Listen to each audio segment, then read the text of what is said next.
Move किया इधर भी, मगर आईसी के पास कितने डिस्टेंस में होगा वो देखिए। तो PU4503, तो फर्स्ट हम लोग PU4503 थोड़ा सर्च कर लेते हैं कहाँ पे है जी, और चल के दिखाते हैं। ये हमारा ऑपोजिट साइड है, ऑपोजिट साइड एसआईओ के ठीक बगल में। तो चलिए आते हैं, और उस कैपेसिटर को भी हम लोग देखेंगे कि कहाँ पे मिलेगा। तो ये रहा एसआईओ, और ये रहा आपका 35IC।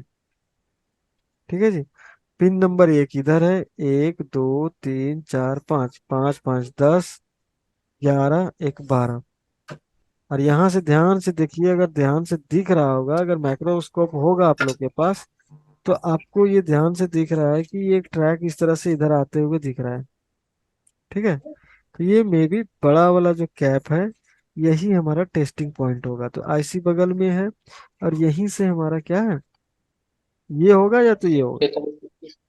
तो पिन नंबर बड़ा आपको, वाला ही होगा सर, ठीक 19 है, वोल्ट पे लगा है ना। हाँ, कॉमन तो यही होता है कि बड़ा वाला ही होगा। तो हम लोग फिर से काउंट करेंगे, 1 2 3 4 5, अगर 5 है, 10 है, 11 और एक 12, तो इधर ये तो 12 छोटा होगा। छोटा वाला वाला है आ रहा सर, है। छोटा छोटा वाला है वाला है सर। सर। अब यहाँ हम लोग चेक करेंगे कि कौन सा है ना। अब यहाँ तो बता देगा बड़ा वाला या छोटा वाला है, जैसे ही पिन नंबर 12 पे रखेंगे तो ये आपको बताएगा। ये रहा PC4519, जो है हमारा कौन सा है, लेफ्ट साइड वाला, यानी कि ये यहाँ पे आपको ए और ये दिख रहा है, यहाँ पे वो कैप नहीं लगा हुआ है, स्किप किया हुआ है, तो ये छोटा वाला पे हम टेस्ट करेंगे, है ना।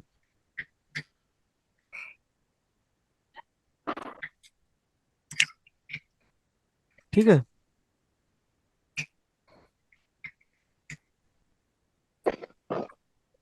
ओके जी। तो ये हमारा इस पॉइंट पे हम चेक करेंगे, अगर यहाँ मिल रहा है तो हम समझेंगे, और कंटिन्यूटी जब चेक कर लेंगे तो पता चल गया कि ट्रैक हमारा क्या है, जुड़ा हुआ है। ये तो कंफर्म हो गया 100%। यहाँ से ऐसे कंटिन्यूटी बज रहा है, यानी बीप का साउंड आ रहा है, तो ये हम समझेंगे यहाँ से यहाँ बज रहा है। और यहाँ वोल्टेज आ रहा है, मतलब यहाँ वोल्टेज 100% होगा, इसके बीच में तो वायर कटा हुआ नहीं है। ओके। तो यहाँ पे हम लोग 19 वोल्ट चेक करेंगे। क्लियर। ये हमारा टेस्टिंग पॉइंट है, यहाँ पे सर ये 19 वोल्ट। सर ये 4509 और 4510 दोनों में आएगा। इसमें हाँ, ये कैपेसिटर नहीं है, ठीक है। ये कैपेसिटर बड़ा कैपेसिटर है, मगर वो खाली जगह है। यहाँ पे भी चेक करेंगे तो भी मिलेगा, यहाँ पे भी चेक करेंगे तो भी मिलेगा, जैसे कि आप यहाँ भी चेक कर सकते हैं इस वाले पॉइंट पे।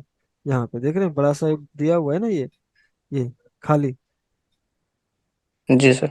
यहाँ पे भी आप चेक करेंगे, इतना बड़ा स्पेस मिल रहा है आपको टेस्टिंग पॉइंट के लिए। अगर यहाँ नहीं चेक करेंगे तो यहाँ चेक कीजिए, और यहाँ से पिन नंबर 12 पे जो है सो कंटिन्यूटी चेक कर लीजिए। अगर ये बीप दे रहा है तो टेंशन ही नहीं, यहाँ आ गया, अब इनसे यहाँ आ गया, मिलेगा ही मिलेगा। क्लियर। ठीक है जी। जी सर।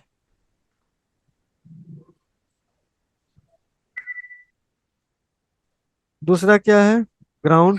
ग्राउंड तब चेक करें जब आपको लगे कि आईसी मॉइस्चर में है, तो आप ग्राउंड भी चेक करें, क्लीन कर लें उसे। तीसरा में क्या है, सेल्फ एनेबल का कॉन्सेप्ट है, तो देख लीजिए, अगर सेल्फ एनेबल का कॉन्सेप्ट नहीं है तो डायरेक्ट आपको धीरेज मिल जाएगा।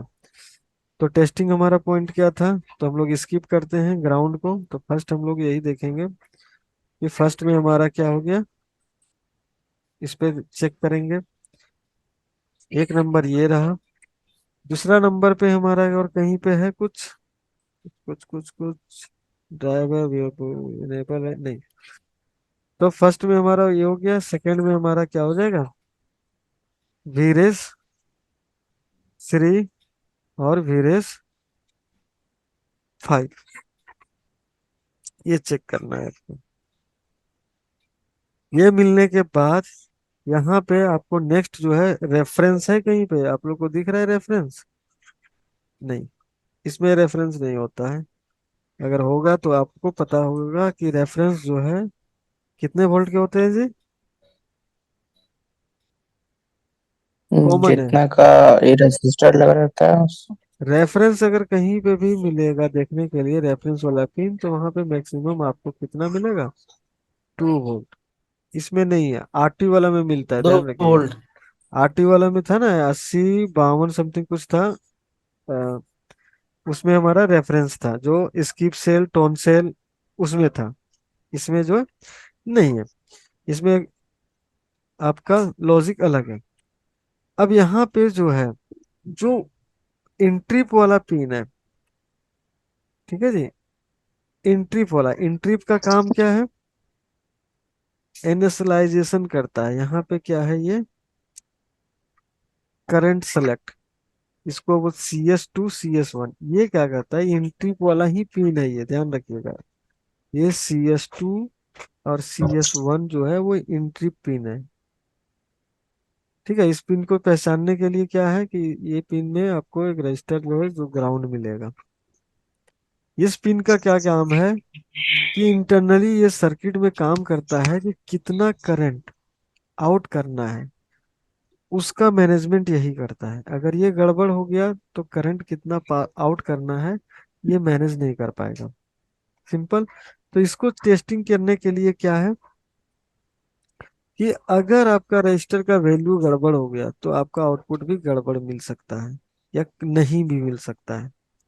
ओके, क्योंकि इसके इंटरनल में क्या है, लगा हुआ लॉजिक है। तो इसको चेक कैसे करेंगे? तो हम लोग पढ़े थे, डिवाइड बाई 100।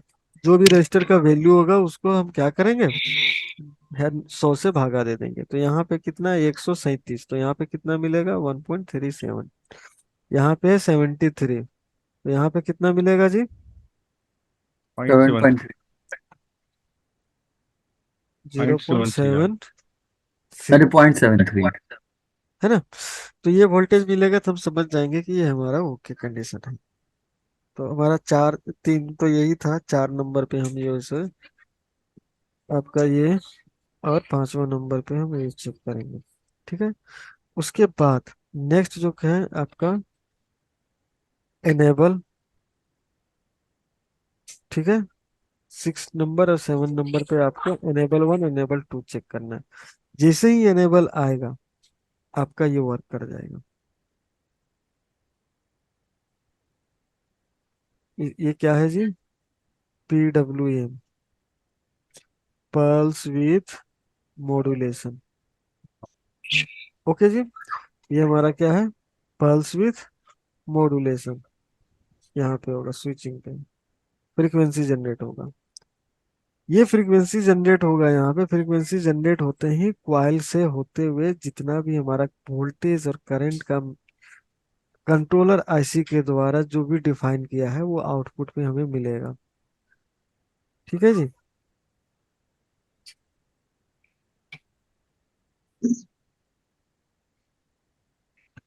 इधर आपको क्या मिल जाएगा? 5 वोल्ट, उधर 3 वोल्ट। तो एक साइड से हम कवर करते हैं।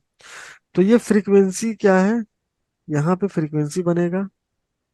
ओके, ये आईसी के थ्रू वोल्टेज कितना यहाँ नीचे आएगा उसका गेट ओपन करेगा। ये ऑन रहेगा तो ये ऑफ रहेगा, ये ऑन रहेगा तो ये ऑफ रहेगा। ये स्विचिंग होते रहता है।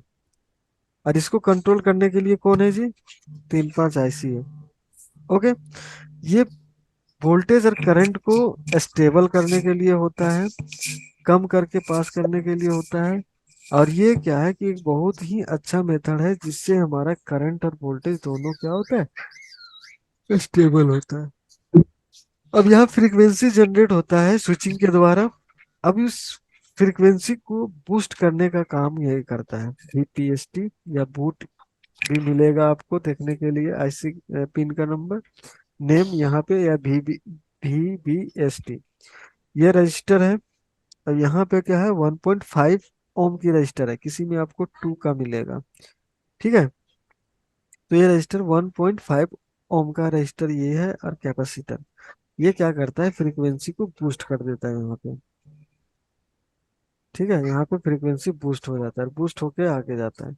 अब ये कॉइल क्या करता है? इस फ्रीक्वेंसी को इसके पास आता है तो इस फ्रीक्वेंसी को कम करके यहाँ पे आपको 5 वोल्ट और जो भी एम्पियर का रिक्वायरमेंट होता है वो आपको आउट करेगा। यही करंट का रिक्वायरमेंट यही दिया हुआ रहता है कि कितना करंट आपको चाहिए। ओके, तो मे भी होगा, मेंशन होगा, नहीं तो ये जान लीजिए कि हाँ मेंशन है, सब में रहता है आपको। ठीक है, तो यहाँ पे देखिए मेंशन किया हुआ है डिजाइन करंट जो है कितना चाहिए जी, एटीन 8.65। 8.65 एम्पियर।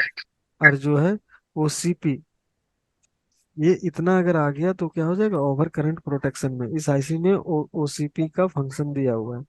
तो ये बताएगा कौन, ये 8 एम्पियर है, सॉरी हाँ 8 एम्पियर चाहिए, या अगर इतना आ गया तो बताएगा कौन, तो बताने वाला कौन है। तो यहाँ पे दो चीजें जोड़ के रखा है, क्या क्या है, एक फीडबैक वाली लाइन, ठीक है, एक क्या है, फीडबैक वाली लाइन है, और दूसरा वोल्टेज आउट। ये हमारा वोल्टेज आउट है, इसको पकड़ के आप चलो तो देखो कि यहाँ से डायरेक्ट ये क्या किया है, वोल्टेज आउट। ये वोल्टेज को मेंशन करेगा कि 5 वोल्ट मिल रहा है कि नहीं मिल रहा है, 5 वोल्ट मिल रहा है कि नहीं मिल रहा है, एक्यूरेट। यहाँ पे क्या है कि आपको रजिस्टर, दो रजिस्टर लगा के देखिए, यहीं पे ये 5 वोल्ट है, first resistor R1, second register R2, second register ground. Voltage divider के थ्रू यहाँ पे क्या है, ये डाई है खत्म, और ये क्या है, आपको फीडबैक जा रहा है। आप फीडबैक वाली लाइन पे ये फीडबैक जा रहा है। तो ये हर एक साइकिल पे काम करता है, ध्यान रखिएगा, शुरू से लेके अंत तक फीडबैक तक एक साइकिल, ये कंप्लीट होगा तब जाके फिर अनदर साइकिल ये काम करेगा, और ये बार बार इस तरह से करते रहता है, cycle cycle cycle cycle cycle. ठीक है जी, तो सारे पिनों को डिटेल्स में मैंने बता दिया कि कहाँ पे कितने वोल्टेज मिलेंगे। तो फीडबैक पे आपको वोल्टेज